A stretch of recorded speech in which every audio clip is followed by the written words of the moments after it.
Shalom à tous, on va continuer notre série de cours sur la Hamida, sur la Tfila.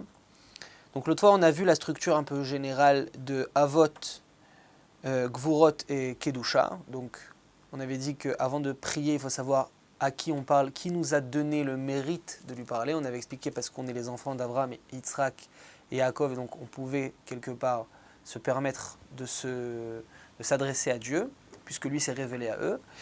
On avait expliqué aussi Gvura, que Dieu intervient dans ce monde, d'accord, qu'il est tout puissant, qu'il a tous les pouvoirs dans ce monde matériel dans lequel on vit, et pas seulement qu'il a créé le monde et qu'il a laissé le monde se gérer par lui-même. Et troisièmement, on a parlé de la Kedusha, que Dieu, malgré qu'il gère le monde et qu'il intervient dans ce monde, il en reste différent. Donc aujourd'hui, on va parler plus précisément du premier paragraphe de la Tfila. Après avoir donc dit Hashem Sefatai Tiftach Ufiagit Ilatecha, on dit Baruch ata Hashem, Eloheinu velo avotenu, notre Dieu, Dieu de nos pères, Elohe Avraham, Elohe Yitzhak, Elohe Yaakov, Dieu d'Abraham, d'Isaac et de Jacob, Ael Agadol, Agibor, Ve'anora, le Dieu grand, puissant et redoutable, El Elyon, Dieu suprême. Donc on va essayer de comprendre que signifient ces termes. Donc nos Chachamim nous expliquent que le terme d'appellation, si on peut appeler ça comme ça, Ael, d'accord, El, ça fait référence à la mida de chesed par laquelle Dieu gère son monde, par la mida de bonté par laquelle Dieu gère son monde. D'accord. Agadol, c'est aussi chesed. Agibor, puissant, ça fait plus référence à la rigueur de Dieu dans son monde. Et la question qui est intéressante, c'est comment quelque part on peut saisir que Dieu gère son monde en même temps avec bonté et en même temps avec rigueur. Alors que ce sont deux manières de gérer, de se comporter qui sont absolument opposées.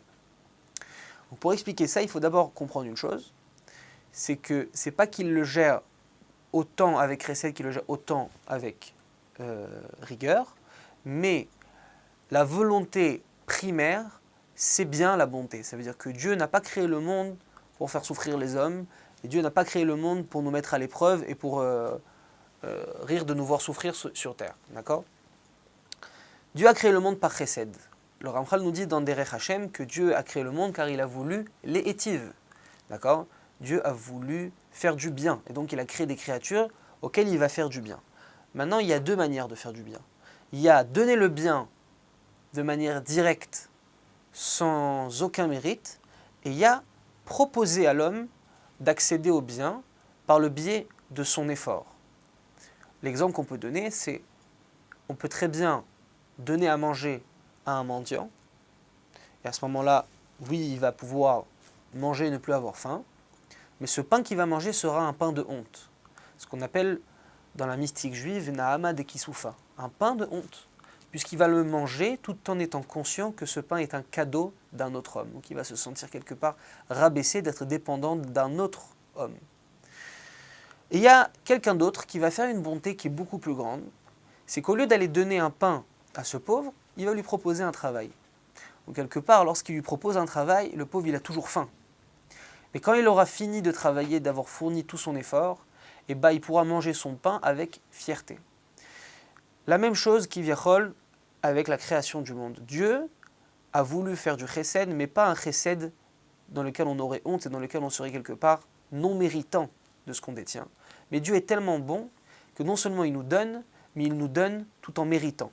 Donc il gère son monde en même temps avec bonté, mais il fait intervenir la rigueur, d'accord, pour que l'homme puisse avoir le mérite d'acquérir ce bien par lui-même. C'est pour ça, d'ailleurs, ça c'est un sujet plus profond, qu'il y a aussi le mal dans le monde, pour que l'homme puisse quelque part annuler ce mal de par ses propres moyens, qu'il puisse avoir un libre arbitre, pour qu'il puisse être méritant d'avoir acquéri ce bien.